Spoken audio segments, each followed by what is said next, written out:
You've been gone a long time.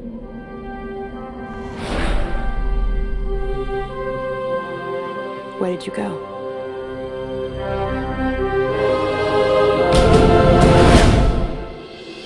Welcome back to the Fortress of Solitude.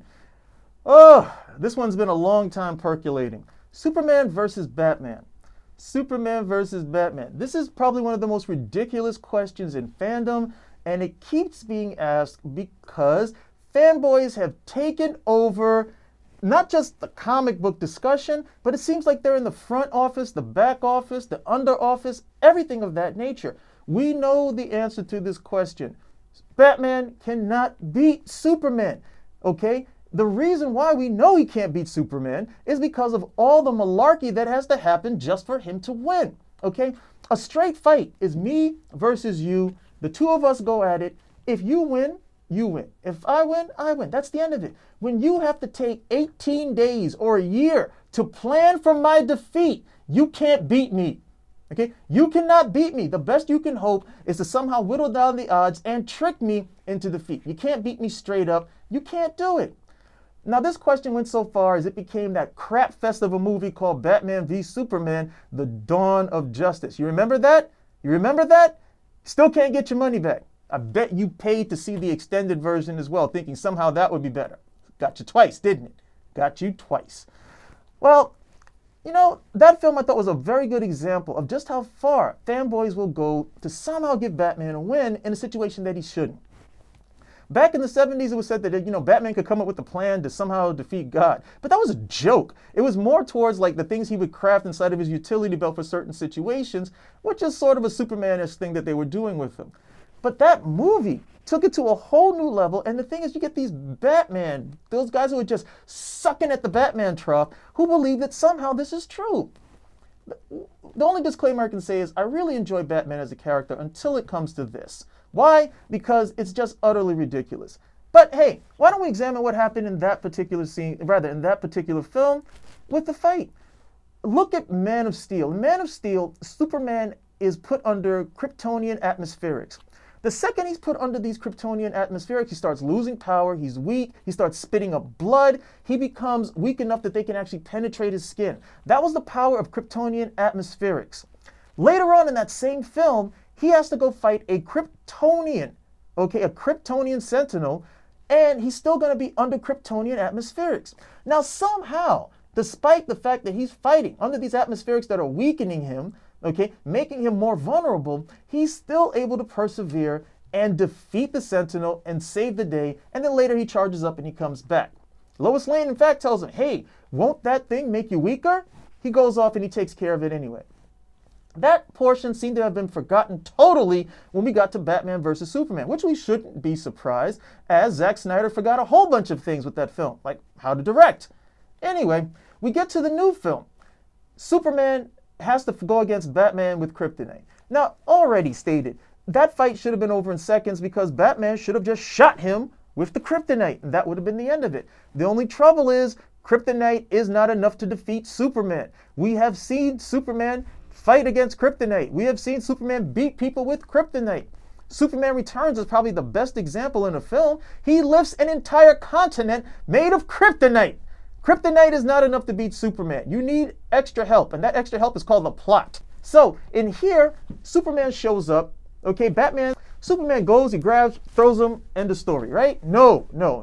Because we all know that a man in armor can survive being thrown 100 feet without passing out, because this armor is, who knows what the hell is going on. So he throws him once, no big deal. He throws him again, another 100 feet. Fight's over, right? It's over. No, it's not over, okay? Because somehow Batman is still up. This armor, again, would not protect you from the concussive force of being thrown like that. So we have to remember that Superman has the ability to rough Batman up and not kill him, which means at any point he could have stopped this fight. He could have just stripped the armor off. Even better, if you remember earlier in the film, Lois Lane, okay, is being held by a terrorist. She lowers her arms, Superman speed blitzes the terrorist, and she's not harmed at all. We have to presume he didn't kill the terrorist either. Okay, it's a minimal amount of damage. So why didn't he just do the same thing with Batman? Your mother's life is at risk here. Why don't you just do these things? Again, it's the lengths that these guys will go to just somehow put Batman on the same footing. It doesn't make any sense. Anyway, Superman then comes, grabs Batman, and he flies him through a building. He leaves him on the floor holding on to the building. The fight is over.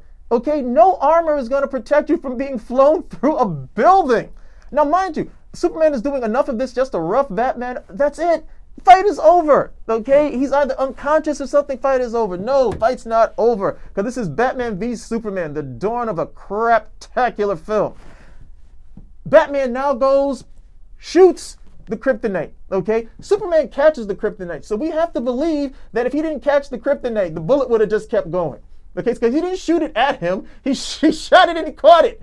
But anyway, he catches it, the kryptonite comes out. Now it's Batman's turn. He's wailing on Superman. He's punching him. Superman's spitting blood. Okay, he steps on his chest. They fall through the window. More punching, until the fight's not over. We got to keep going. Okay? Batman tries to punch him some more. Superman's just taking it until finally his powers are back. That's the end of it. We see that he can fly again. He takes Batman and he throws him through the floor. He throws Batman through the floor. This is the fourth time, okay? The fourth time that Superman has physically thrown Batman either through something or a particular distance, okay? Unless this armor is Kryptonian, okay, he should be out of commission, right? He throws him through the floor. Batman's just laying on the floor, and he could use super speed. He could use heat vision. He could have just hit the ground hard with his hand, and that pretty much would have ended it. No, he doesn't do any of these things. What does he do? He runs right into the kryptonite bullet. Yes, he fell for the banana in the tailpipe twice. We're not going to fall for a banana in the tailpipe. Twice. We're not going to fall for a banana in the tailpipe. And why? Because of the lengths that these guys will go to somehow make Batman more than he is. And it's ridiculous. This is a really great dynamic character, but when you put him up against Superman, the lengths that they had to go to in order to somehow make this feasible are laughable. And the only people who seem to enjoy it are these hardcore Batman fans who just want to keep wanking to the fact that Batman is, he can defeat God as long as you give him a year to plan for it. It really takes away from the character overall.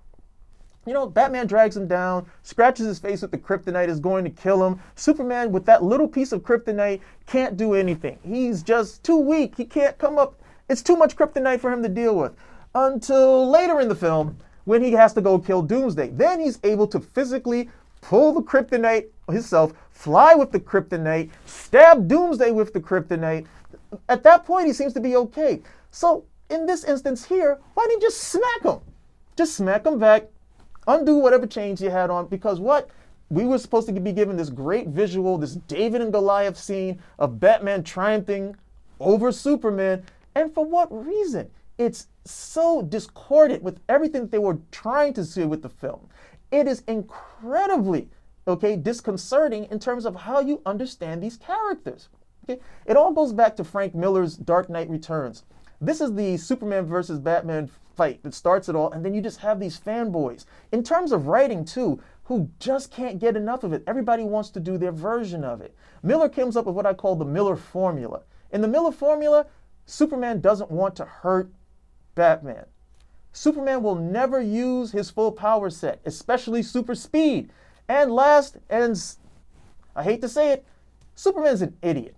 In the Dark Knight Returns fight, he could have just stripped the armor off, flew him off, that would have been no problem.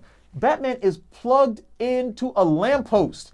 He cuts the power, end of the fight. No, this turns into a fist fight for no reason other than Frank Miller wanted to do a story to show Batman kicking Superman's ass. And those are his words. His words, not mine. So, these guys are continuously influenced by this one fight because they wish they did it. They wish they had the opportunity to do this, and they can't think of anything original.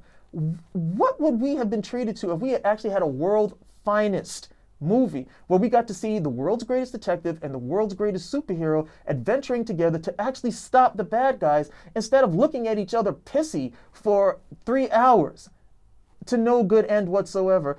And then the lengths Okay, the extreme amount of latitude that has to be given, the amount of belief that has to be suspended in order for you to be able to put yourself here, and for what at the end of the day? They're not supposed to be fighting in the first place.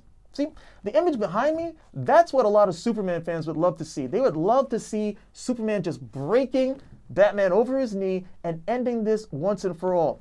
But those guys, hey, I can't say that you're any better than the Batman fans because that's not Superman. He never needs to do that sort of stuff. He doesn't need to get into a fight with Batman.